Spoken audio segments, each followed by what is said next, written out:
بسم اللہ الرحمن الرحیم۔ بانگ درہ یوٹیوب چینل کی جانب سے آپ کا بھائی، آپ کا میزبان طارق عزیز آپ کی خدمت میں ایک بار حاضر ہے۔ دیکھتے ہیں آپ کو سنتے کانو۔ السلام علیکم سامعین، مطلب عمران خان کی گرفتاری کے بعد پاکستان کی سیاست میں جو ہلچل ہوئی اور عمران خان کے احتجاج کے دوران ایک باقاعدہ منصوبہ بندی کے تحت جس طرح سے پاکستان کی عوامی، سرکاری اور افواج پاکستان کی املاک کو نقصان پہنچایا گیا، اس کی مثال شاید پاکستان کی سیاسی تاریخ میں آج تک نہیں ملتی۔ اور مختلف آڈیو لیکس اور ویڈیو کے تھرو، ویڈیو کلپس کے تھرو جو سوشل میڈیا پر پھیلائے گئے،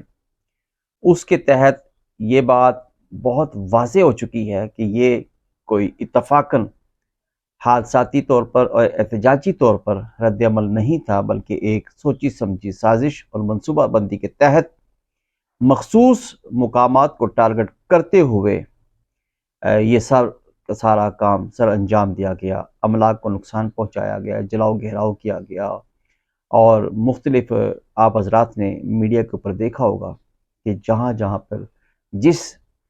المناک طریقے سے جلاؤ اور گھیراؤ کیا گیا، یہ کوئی محض اتفاقیہ نہیں یا محض جذبات کا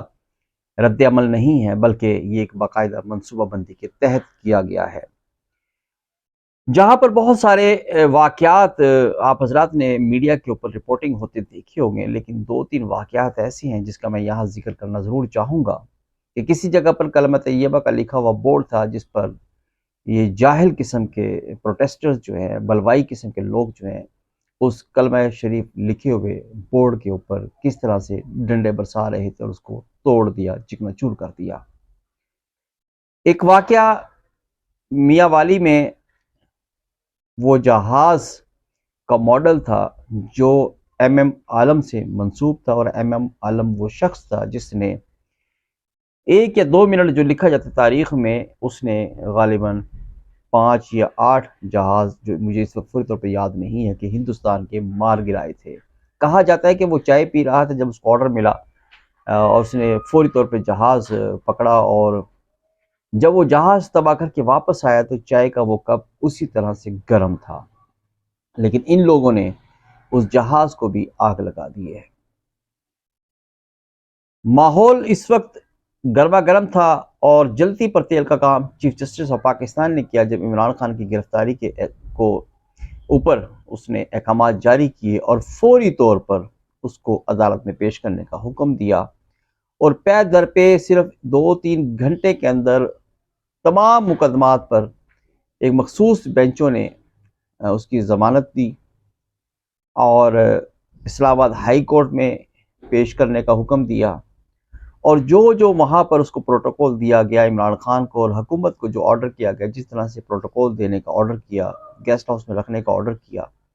اور اس کی آپ یہ سمجھ لیں کہ تا حیات کا لفظ نہیں لکھا، لیکن باقی تمام مقدمات میں اس کی ضمانت کے احکامات جاری کر دیے۔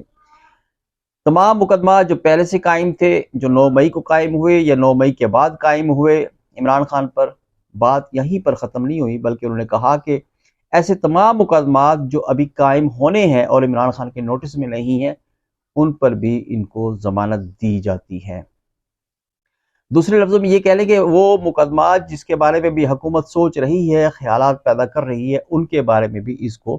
ضمانت دی جاتی ہے۔ میں نے دوستوں کو یہ کہا تھا کہ صرف اگر ایک لفظ ہی لکھ دیتے کہ عمران خان کو تا حیات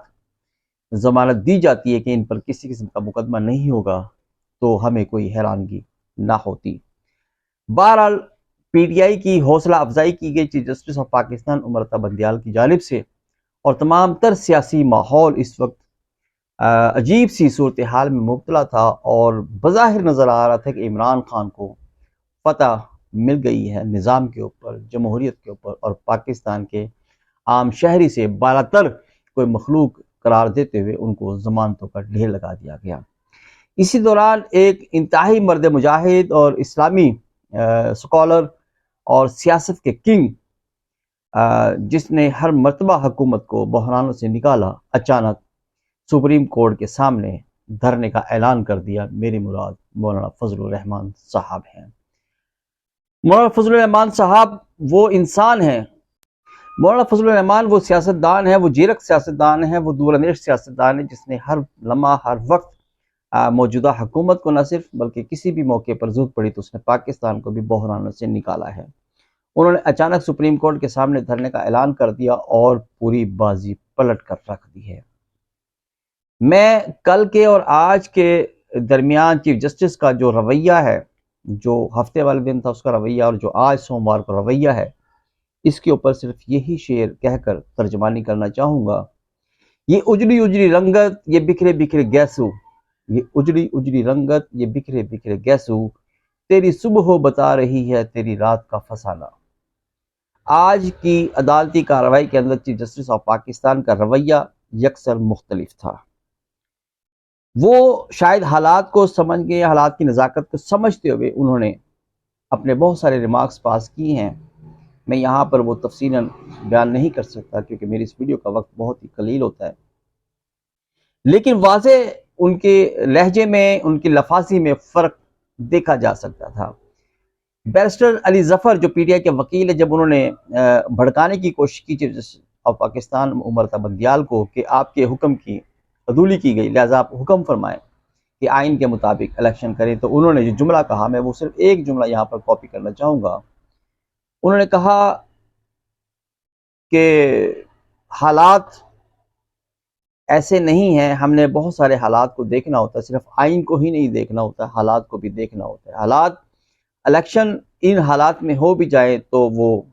شاید مفید نہ ہو سکیں۔ دوسرے لفظوں میں یہ انہوں نے کہا کہ علی ظفر صاحب، آپ کو آئین کی پڑی ہے، ہمیں اپنی جان کی پڑی ہے۔ مولانا فضل الرحمان نے آج کا وہ ایک بہت ہی عظیم اجتماع کر کے سپریم کورٹ کے سامنے یہ بتا دیا، نہ صرف چیف جسٹس آف پاکستان کو بلکہ عالمی اداروں کو بھی، کہ احتجاج اس طرح بھی پورا من کیا جاتا ہے جہاں پر لاکھوں کی تعداد ہے لیکن ایک گملہ تو کیا، کسی درخت کا ایک پتا بھی نہیں توڑا گیا۔ اور یہی وہ جماعتیں ہیں، جمہوری جماعتیں، جو پاکستان کا تحفظ کرنا جانتی ہیں اور کسی بھی قسم کی بلوائیوں یا جو دہشت گرد جماعت ایک بن کر رہ گئی ہے پی ٹی آئی، اس کے مقابلے میں درد دل رکھنے والی جماعتیں ہیں تو وہ یہ پی ڈی ایم ہے، جمہوری جماعتیں ہیں۔ بہرحال آج تو چیف جسٹس آف پاکستان نے مجبوراً کہہ لیں یا مصلحتاً کہہ لیں یا واقعی شاید عقل کے ناخن لے لیے میں، ان کا رویہ بہت مثبت نظر آ رہا تھا، لیکن آنے والا وقت بتائے گا کہ چیف جسٹس آف پاکستان کوئی پلاننگ کر رہے ہیں یا واقعی وہ حالات کو سمجھ گئے ہیں۔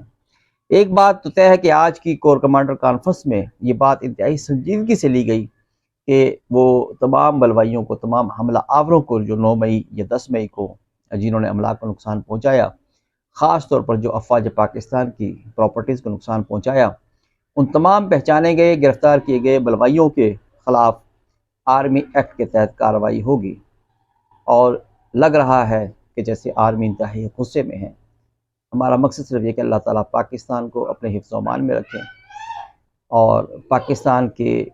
دشمنوں کو نیست و نابود فرمائے۔ دعا کریں پاکستان کی تعمیر و ترقی کے لیے اور پاکستان کے استحکام کے لیے۔ میرے تمام حضرات سے درخواست کہ میرے اس چینل کو لائک کریں، سبسکرائب کریں، بیل کے آئیکن کو پریس کریں تاکہ میرے آنے والی ہر ویڈیو آپ حضرات تک بر وقت پہنچ سکے۔ اجازت دیجیے، اللہ حافظ۔